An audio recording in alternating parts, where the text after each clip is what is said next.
सारसाळे येथील मोरीच्या अर्धवट कामामुळे युवकाचा अपघातात बळी गेल्याने संबंधित ठेकेदारावर वणी पोलीस ठाण्यात गुन्हा दाखल करण्यात आलाय। पोलीस चौकशी करत आहेच, परंतु या रस्त्याचे काम सार्वजनिक बांधकाम विभागाकडे आहे। करंजखेड भनवट रस्त्यावर सारसाळे येथे रस्त्यावर मोरीचे काम चालू आहे। काम करण्यासाठी मोठे खड्डे खोदून काम अर्धवट असलेल्या ठिकाणी रात्रीच्या वेळी येथे बॅरिकेटिंग फलक असे काहीच नसल्याने रस्त्याचा अंदाज न आल्याने सोपान वाघ या युवकाचा दुचाकीचा अपघात झाला।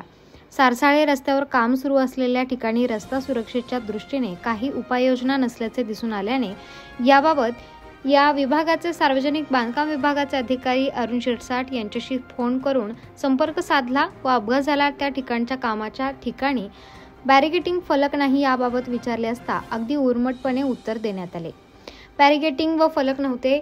त्यावेळी त्यांचे म्हणणे असे झाले की मी करतो का बॅरिकेटिंग व फलक लावू का? रात्री अपघात झाला तेव्हा थोडा मी तिथे होतो।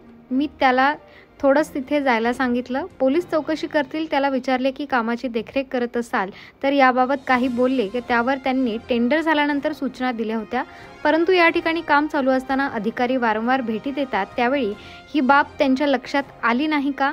तसेच रात्रीच्या वेळी रस्त्यावरील कामाच्या ठिकाणी रिफ्लेक्टर लावले जातात, परंतु तिथे लावण्यात आले नसून अधिकारी यांनीही या ठिकाणी दुर्लक्ष केले। ठेकेदारांचे हित जोपासण्यात अधिकारी आपला वेळ खर्च करतात असे दिसून येते आहे। अपघाताबाबत गांभीर्य नाही, कारण काहीतरी उत्तर देऊन वेळ मारून नेण्याचे काम संबंधित अधिकारी करत असल्याचे दिसून आले।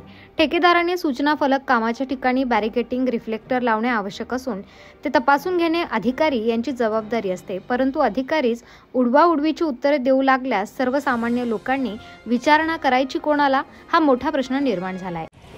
मी पत्रकार आहे।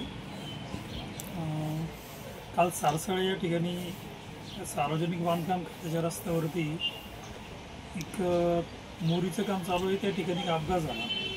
अपघात झाल्यानंतर त्या ठिकाणी एक जण मयत झाला।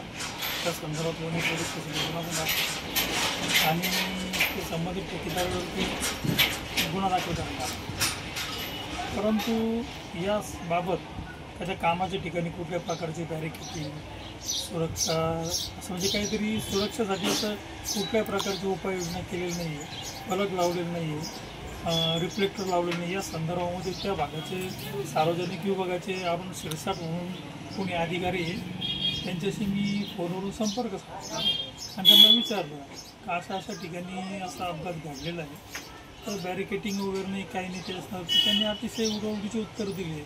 म्हणजे डायरेक्ट म्हणे मी लावू बॅरिकेटिंग का, मी लावायची का बॅरिकेटिंग? आम्ही तसं त्यांना निवेदन देताना सूचना दिलेल्या आहे। त्याच्यानंतर म्हणजे रात्रीच्या वेळेस आम्ही ते जायचं का? तर फक्त त्यांना एवढंच विचारलं का तुम्ही याबाबत काही चौकशी करणार का? चौकशी जर करणार असेल त्या संदर्भात त्या ठेकेदारावरती तुम्ही काही सूचना म्हणा का त्याच्यावरती काही कारवाई करणार का? तर आम्ही काय कारवाई करायची होती त्याच्यावरती? अतिशय उर्मटपणे असं उत्तर दिले। सर, पत्रकारांच्या प्रश्नाला अशा पद्धतीने उत्तरं जर देणार अधिकारी उत्तरं जर देणार असतील आणि ठेकेदारांना जर पाठीशी घालत असेल तर सर्वसामान्य जनतेने प्रश्न विचारायचे कोणाला? ही मोठी शोकांतिका आहे। उत्तर महाराष्ट्र न्यूज नेटवर्कसाठी सागर मोर, वणी। आत्मा मालिक मल्टी स्पेशालिटी हॉस्पिटल येथे मोफत सुविधा, एंजिओग्राफी, एंजिओप्लास्टी, बायपास सर्जरी, सर्व प्रकारचे ओपीडी केस पेपर फ्री, सोनोग्राफी फक्त 400 रुपयात, एक्सरे फक्त 100 रुपयात, लॅब तपासणीवर 50% सूट, औषधींवर 20% सूट। अधिक माहितीसाठी संपर्क 90 90 91 91 96 तसेच 7304 75 56 55। आमचा पत्ता Atma Malik multi speciality hospital, Kokamthan, Shirdi Kopargaon road, Samruddhi Mahamarg circle जवळ, कोपरगाव।